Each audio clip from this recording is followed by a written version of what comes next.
కూటమి ప్రభుత్వంలో మంత్రుల్లో టాప్ ర్యాంక్ ఎవరికి అని గనక ర్యాంకులు వేస్తే ఖచ్చితంగా నారా లోకేష్కి ఫస్ట్ ర్యాంక్ వస్తుంది.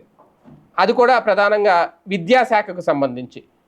విద్యాశాఖలో ఆయన తీసుకొస్తున్న మార్పులు ఒక రకంగా ఒక విప్లవాత్మక మార్పులు తీసుకొస్తున్నారు. ఆయన వచ్చిన తర్వాత ఇంటర్ విద్యార్థులకు మధ్యాహ్న భోజన పథకం ప్రారంభమైంది.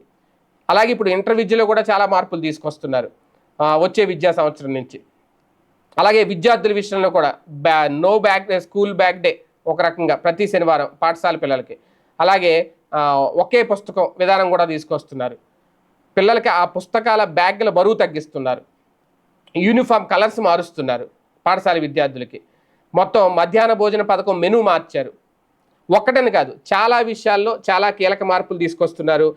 ఏ శాఖకు సంబంధించి కూడా ఎంత జాగ్రత్తగా దగ్గరుండి ఆ శాఖకు సంబంధించిన నిర్ణయాలు తీసుకున్న మంత్రి ఎవరైనా ఉన్నారు అంటే ఖచ్చితంగా అది నారా లోకేషే. నారా లోకేష్ మార్కే కనిపిస్తుంది.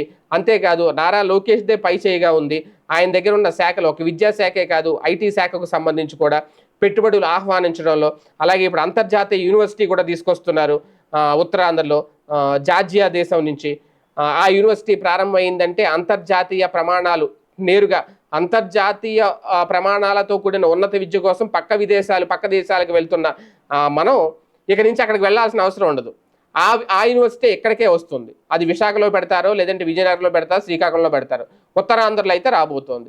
వచ్చింది అంటే అక్కడికి అంత దూరం వెళ్లాల్సిన అవసరం లేదు, ఇక్కడే చదువుకోవచ్చు. మొత్తానికి విప్లవాత్మక మార్పులకైతే శ్రీకారం చుడుతున్నారు నారా లోకేష్. అవి ఎంతవరకు సక్సెస్ అవుతాయో చూడాలి.